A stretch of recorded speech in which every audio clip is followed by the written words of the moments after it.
para subscrever aí esta moção de pesar.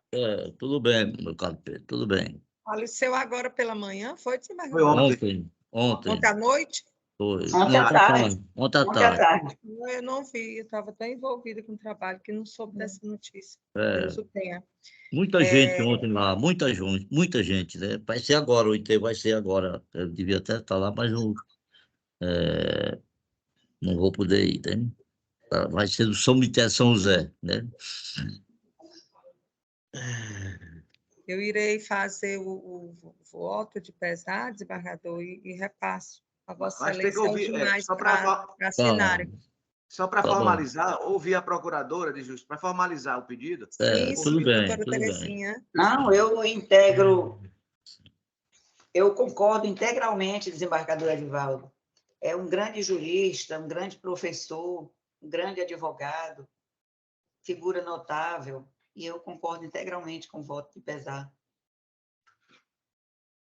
Muito obrigado, doutora Terezinha. Ok. Sebastião. Renovo os cumprimentos, cumprimento aí o excelentíssimo desembargador Sebastião Martins, presidente desta Câmara. Parabenizo aí esse cidadão agora florianense. Florianense, rapaz, aí o homem tá. Parabéns, desembargador. Eu vi lá, assisti pelo YouTube. Parabéns, merecida homenagem. Eu já manifestei, Saúde. Através da internet, mas faço agora também, nesse momento, parabéns ao desembargador Sebastião Martins pela merecida homenagem, agora cidadão, e com Florianense, certamente né?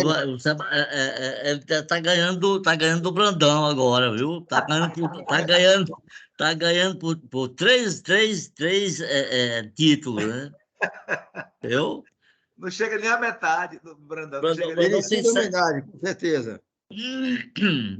Justa homenagem.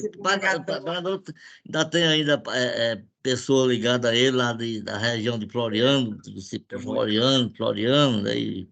Bertolina, Jerumenha, ali todo. Bertolina. Bem como cumprimento o excelentíssimo desembargador Edivaldo Moura, excelentíssimo desembargador Pedro Macedo, a nobre procuradora do Ministério Público, doutora Terezinha Borges Campos, e aos demais presentes na pessoa do doutor Saul Emanuel, procurador do Estado do Piauí. Faço a leitura da ata da sessão anterior. Comunicar a vocês que esta sessão está sendo gravada, devidamente gravada, e a ata da sessão anterior, a ata de julgamento, a sessão ordinária da 5ª Câmara de Direito Público, em formato de videoconferência, realizada no dia 4 de julho, e publicada no Diário da Justiça, de número 9.626, que até a presente data não foi impugnada. A palavra é excelentíssimo desembargador Sebastião Ribeiro Martins. Bom dia, doutor Saúl. Estou vendo o ilustre amigo aí, né? Bom dia, doutor. Discussão a ata. Bom dia, Não doutor haver Saúl. discussão, declaro aprovado. Procuradoria-Geral do Estado vai sustentar nos 2 processos e tem advogado presente também, desembargador Sebastião. Então, vou fazer o pregão do processo número 1 da pauta. Apelação civil 00-2937806-2014. Origem, Teresina, primeira vara dos feitos da Fazenda Pública. Apelante, Sindicato dos Policiais Civis de Carreira do Estado do Piauí. Advogados, Maria e outro, apelado, Estado do Piauí, pela Procuradoria-Geral do Estado. O relator, desembargador Pedro de Alcântara da Silva Macedo, que eu passo a palavra.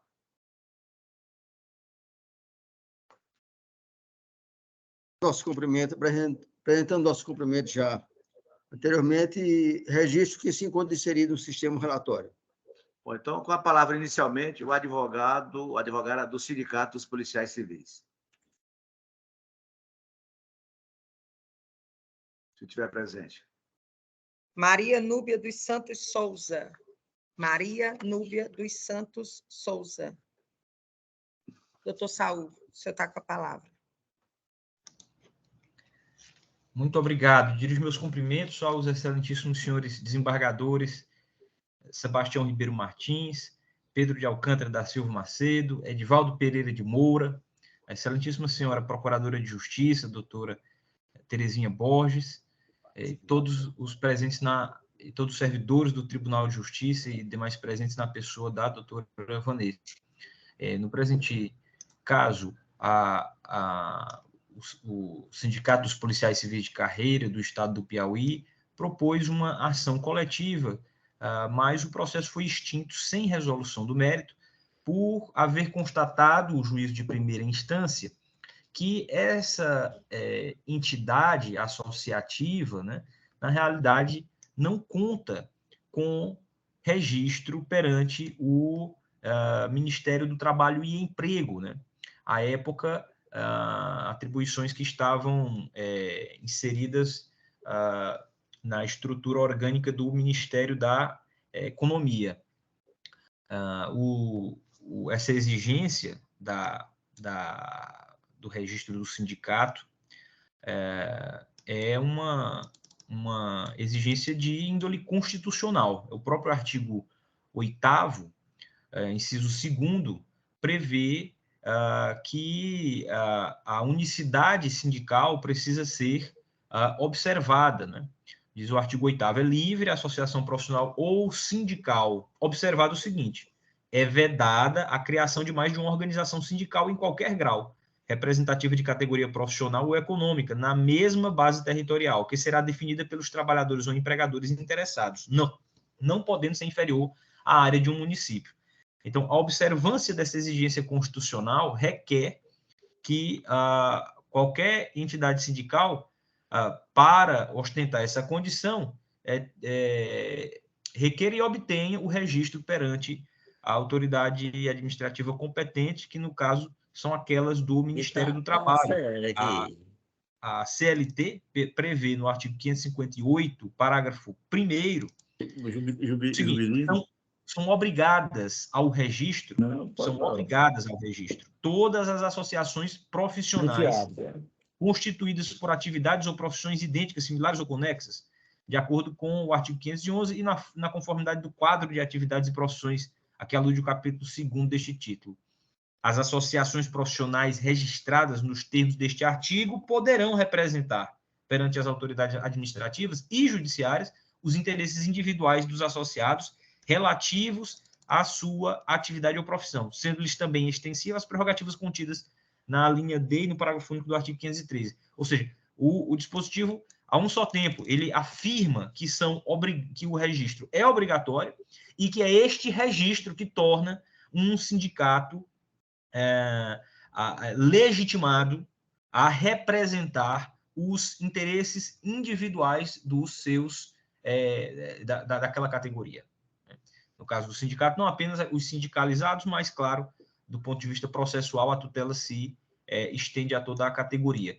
E, no caso concreto, o fato é que o Sindicato dos Policiais Civis de Carreira do Estado do Piauí, na realidade, não tem esse registro e sequer, ao interpor a apelação, impugnou a constatação da ausência desse registro pela sentença. Então, o Estado do Piauí pede que o apelo seja desprovido para manter-se a sentença nos próprios termos. Na hipótese de, eventualmente, essa sentença vir a ser anulada, o que se pede é que os autos retornem à primeira instância, para que haja a prolação de juízo a respeito do mérito da causa, porque a primeira instância não se pronunciou sobre o mérito. Haveria supressão de instância, então, se passasse a teoria ao julgamento da própria causa, por entender que esteja madura para julgamento.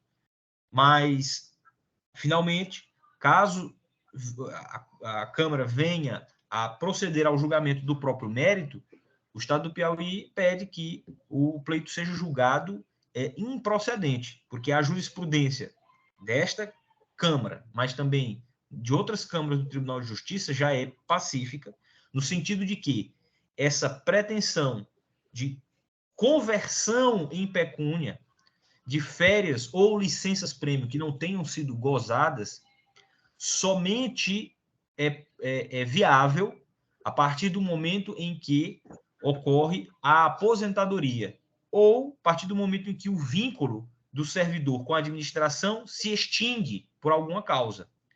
Porque somente nesse instante é que se torna impossível o gozo daquele direito. E, portanto, só nessa situação é possível a conversão em pecúnia. Então, a conversão em pecúnia só é admitida pela jurisprudência do STJ e do Tribunal de Justiça com a aposentadoria ou com a extinção do vínculo. Antes disso, essa conversão em pecúnia não é viável, ou pelo menos não é possível condenar o ente a efetuar esse pagamento em pecúnia, porque isso representaria um desvirtuamento da própria teleologia do instituto, dos institutos mencionados, férias e licenças prêmio, né, que não se destinam nem a remunerar nem a indenizar o servidor, né, em dinheiro. Então, caso haja o julgamento do próprio mérito dessa ação coletiva, pede-se que seja observada a jurisprudência que o Tribunal de Justiça formou a respeito da matéria para julgar improcedentes todos os pedidos formulados na petição inicial. Muito obrigado. Devolvo a palavra ao eminente relator para o voto.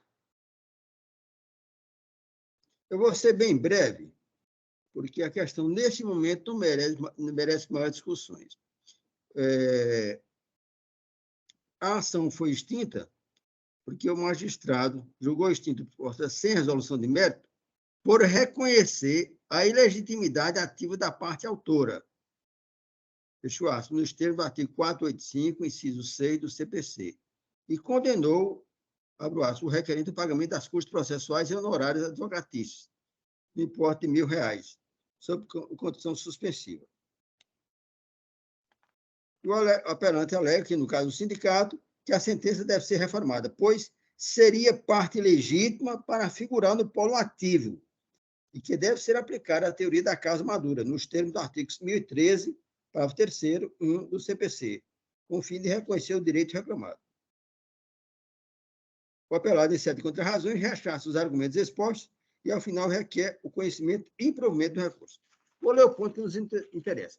Na hipótese, após a contestação do Estado, foi determinada a intimação do autor para apresentar a réplica, que se manteve inerte. Entretanto, observa-se que o magistrado singular incorreu em equívoco, pois extinguiu de pronto a demanda sem que fosse oportunizado prazo ao apelante para se manifestar especificamente acerca da ilegitimidade ativa ou ainda para promover as diligências necessárias à regularização do feito. No caso, a juntada do registro sindical junto ao Ministério do Trabalho e Emprego, o que implicou em cerceamento de defesa.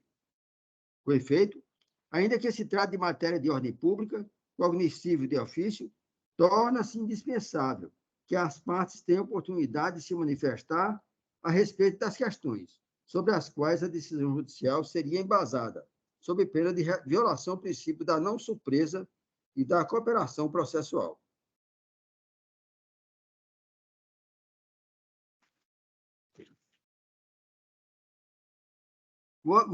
Prossigo. Nota-se que o sindicato apelante obteve seu registro sindical em 15 de fevereiro de 2011 e de 471-6189, ou seja, antes mesmo do ajuizamento da demanda. Ressalta-se que, com base na certidão expedida pelo Ministério da Economia, Secretaria de Trabalho, a entidade encontra-se em situação ativa. Dessa forma, evidenciar a necessidade de inscrição da entidade sindical junto ao órgão competente, no caso do Ministério do Trabalho e do Emprego, e constatando-se que a entidade sindical a entidade sindical promovente possuía tal registro há mais de 3 anos antes do ajuizamento da demanda, ocorrido em novembro de 2014, impõe-se reconhecer a legitimidade processual do sindicato apelante. Portanto, declara a nulidade da sentença, devendo então o juiz acordar e regular prosseguimento ao feito, tendo em vista que não se encontra pronto para julgamento, tornando-se inviável a aplicação da teoria da causa madura. Portanto, nós estamos conhecendo o recurso e dando provimento para reconhecer a legitimidade, dando parcial provimento para reconhecer a legitimidade ativa do sindicato apelante e anular a sentença recorrida, determinando o retorno dos autos a juiz de origem para o regular prosseguimento e julgamento da ação originária, sem parecer ministerial. Transcorrido em algum prazo da recursal, certifique-se o trânsito de julgado do acórdão e proceda-se à baixa do feito na distribuição. É como voto, senhor presidente. Nós estamos reconhecendo que existe um registro sindical. Certo. Desembargador Edivaldo Moura. Eu estou acompanhando o voto do eminente relator, desembargador Sebastião. Também acompanho o voto do eminente relator. E proclamo o resultado. Resolveu o tribunal, a unanimidade, nos termos do voto do relator, conhecer e negar provimento ao recurso. Dá parcial provimento. Dá provimento. Desculpe. Para retornar os autos lá para o processamento regular. Exatamente. Dá parcial provimento ao recurso. Então, o próximo processo, o último processo agora é uma apelações cíveis. Origem, primeira vara dos feitos da Fazenda Pública, processo 003-2658-58, de 2009. Apelante e apelado é a Associação dos Moradores da Comunidade Viana e Adjacências. Defensor público, doutor Nelson Nery Costa. Apelado, apelante, é o Estado do Piauí pela Procuradoria-Geral. Relator também é o desembargador Pedro Macedo. Tem advogado presente da associação? Vanessa. Eu estava vendo aqui uma advogada. Vê se tu encontra coisa... É um relatório a respeito de entidade. E ela tem um sentido de força, ter força necessária. Só um minutinho, desembargador, por gentileza, só um instante. Certo.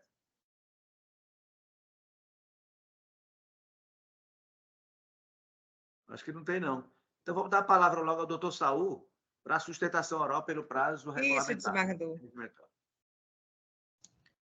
Excelentíssimos senhores julgadores, este caso é relativamente simples, é uma daquelas demandas propostas pelo Estado do Piauí, ações de cobrança contra associações que celebraram convênios com o Estado, receberam recursos e jamais prestaram contas a respeito das obras e atividades que deveriam desempenhar na forma desses convênios, né, a partir do recebimento daqueles recursos. No caso concreto, o juiz de primeira instância julgou procedente o pedido condenatório do Estado do Piauí. No entanto, invocou o fato de que a associação ré estava assistida, representada judicialmente pela Defensoria Pública, no caso, e, portanto, não condenaria aos ônus da sucumbência, condenaria a parte sucumbente, né, aos ônus próprios.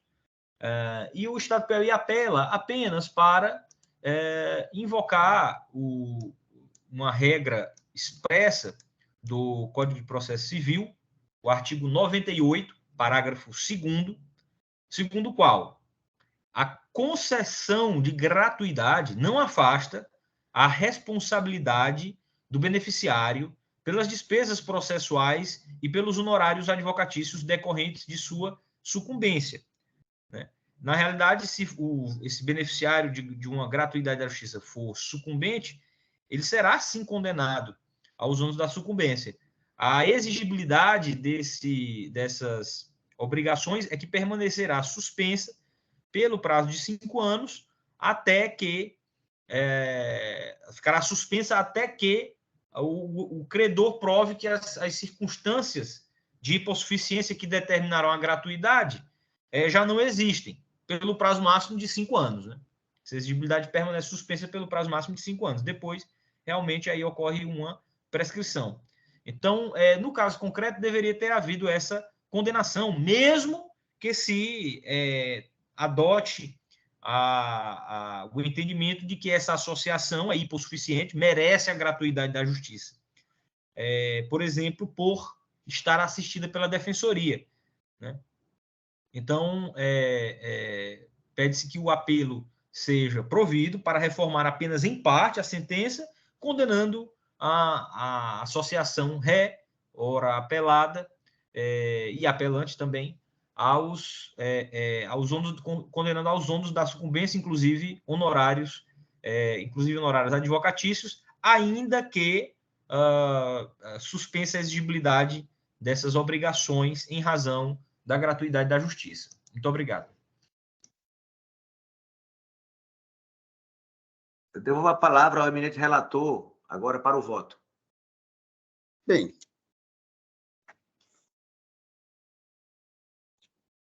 segundo consta dos autos, trata-se na origem de ação de cobrança ajuizada pelo Estado do Piauí contra a Associação dos Moradores da Comunidade Viana e adjacências, objetivando a sua condenação no reembolso do valor transferido pela CEPLAN, julgada procedente em primeira instância.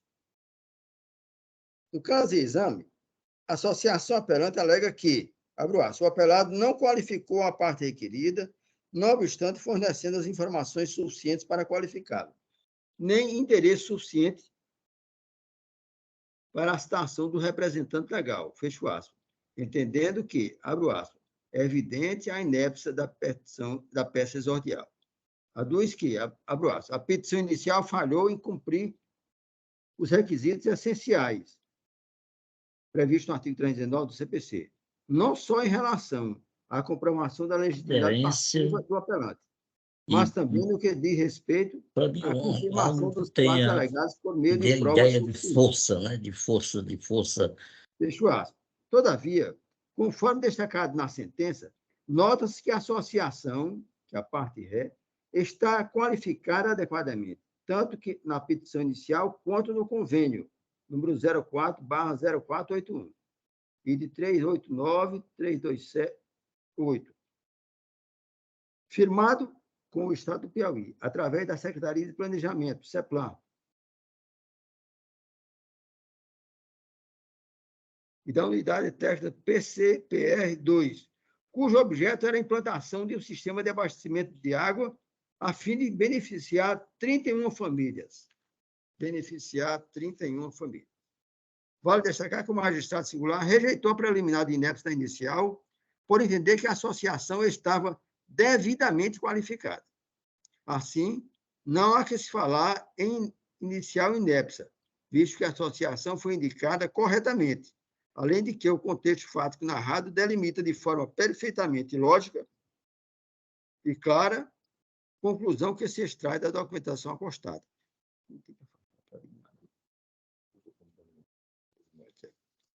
Em relação à execução do empreendimento, fora repassado ao ente associativo o valor constante no convênio, R$ 49.297,13, correspondente a 90% do total, nos termos da cláusula 4ª, sendo que tal quantia é oriunda do Fundo Municipal de Apoio Comunitário, do PCPR2, e do convênio número 01/2004. Na hipótese, o Estado alega que foi constatado, através de perícia, a cargo da CEPLAN UT-PCPR, que o subprojeto estava paralisado, verificando que o projeto não foi integralmente executado, o que viola a cláusula 9ª, item A do convênio.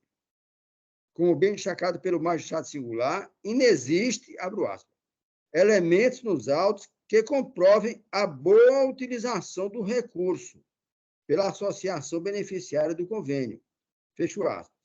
Assim como não há, abro aspas, qualquer prestação de contas sobre a aplicação do recurso que lhe foi transferido, nem melhorias à comunidade, fecho aspas.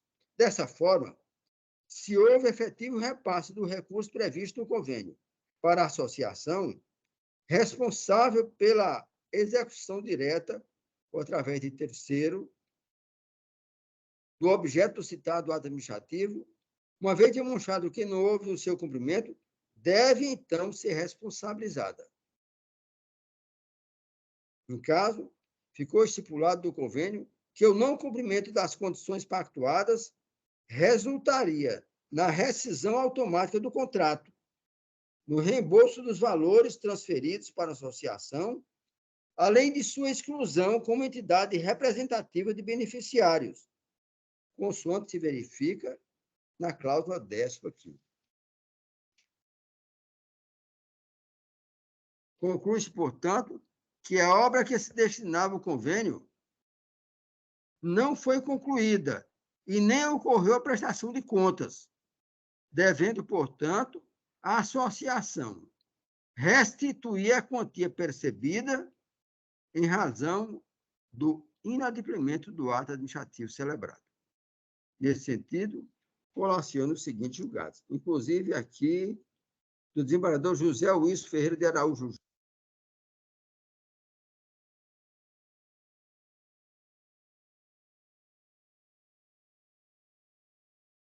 Olha o áudio, desembargador Pedro, o áudio. Ative seu microfone, desembargador.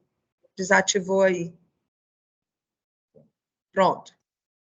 No outro ponto, cumpre destacar que a fixação dos honorários constitui matéria de ordem pública, passiva de cognição a qualquer tempo e grau de jurisdição, podendo ser reconhecida, inclusive, de ofício. Da análise da sentença, constata-se que o magistrado singular afastou a condenação dos honorários sucumbenciais, sob o argumento de que, abro aspas, a parte sucumbente está assistida pela Defensoria Pública, fecho aspas, o que se mostra incabível por se tratar de obrigação imposta pela norma processual. Assim, como a associação apelada é parte vencida na lide, deve suportar o ônus sucumbencial, não podendo se isentar de tal responsabilidade, ainda que beneficiária da justiça gratuita, conforme disposto nos parágrafos 2º e 3º do artigo 98 do CPC, ficando apenas a exigibilidade sob condição suspensiva. Destaque-se também que a jurisprudência pátria, notadamente a do Superior Tribunal de Justiça, firmou-se no sentido de que a concessão do benefício da gratuidade da justiça não impede a condenação da verba sucumbencial, mas apenas suspende a sua execução pelo prazo prescricional quinquenal, caso o estado de hipossuficiência do executado não se altere nesse íntere, o que implica em condição suspensiva sujeita a termo. Na hipótese, observando-se os critérios previstos no artigo 85 do CPC, entendo como razoável e adequada a fixação da verba honorária no percentual de 10% sobre o valor da condenação. Comando. Demonstrada, portanto, a procedência dos argumentos trazidos pelo Estado apelante, impõe-se a reforma da sentença, tão somente para condenar a apelada ao pagamento dos honorários sucumbenciais do percentual de 10% sobre o valor da condenação, até porque condizente com os critérios e limites previstos nos parágrafos 2º e 3º do artigo 85 do CPC. Posto isso, conheço de ambos os recursos para negar provimento ao recurso interposto pela associação e dar provimento àquele interposto pelo Estado do Piauí, com o fim tão somente de fixar os honorários sucumbenciais em 10% sobre o valor da condenação, suspendendo, no entanto, a exigibilidade da cobrança, em razão da apelada ser beneficiária da justiça gratuita, nos termos do artigo 98, parágrafo 2º e 3º e artigo 85, ambos do CPC, sem manifestação de mérito do Ministério Público Superior. Transcorrido em autos o prazo recursal, certifique-se o trânsito julgado do acordo e proceda-se abaixo do feito na distribuição. É como o voto, senhor presidente. Portanto, conhecendo de ambos os recursos, negando o recurso interposto pela associação e dando provimento àquele interposto pelo Estado, para fixar os honorários comerciais em 10% sobre o valor da condenação. Diga aqui. Desembargador Edivaldo Moura. Desembargador Edivaldo Moura, como vota? Eu acompanho o desembargador Sebastião, eu acompanho o voto do desembargador Pedro Macedo. Eu também acompanho integralmente o voto do eminente relator e proclamo o resultado. Resolveu o tribunal, à unanimidade, nos termos do voto relator, conhecer de ambos os recursos, negar provimento à apelação da associação e dar provimento ao recurso do Estado do Piauí, nos termos do voto do relator. Ok, finalizada a pauta. Bom dia, doutor Saul. Doutora Terezinha. Desembargador Edivaldo Moura, Vossa Excelência me ouve? Não, estou ouvindo. Aproveitando a oportunidade,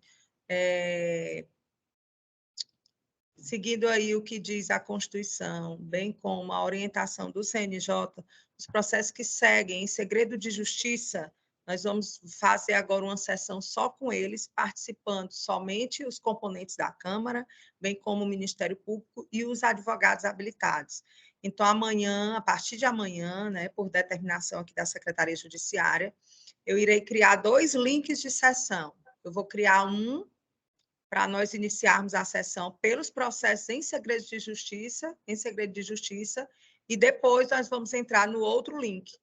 Eu vou colocar lá a observação, no primeiro link, vou colocar processos, segredo de justiça, e o segundo, a gente dá continuação na pauta nos demais processos, atendendo aí ao que o CNJ estabeleceu, né, a orientação do CNJ para que a gente possa se resguardar, porque essas sessões estão ocorrendo e estavam sendo enviadas como estão ainda, né, para a Ascom, e a Ascom está publicando essas sessões no YouTube.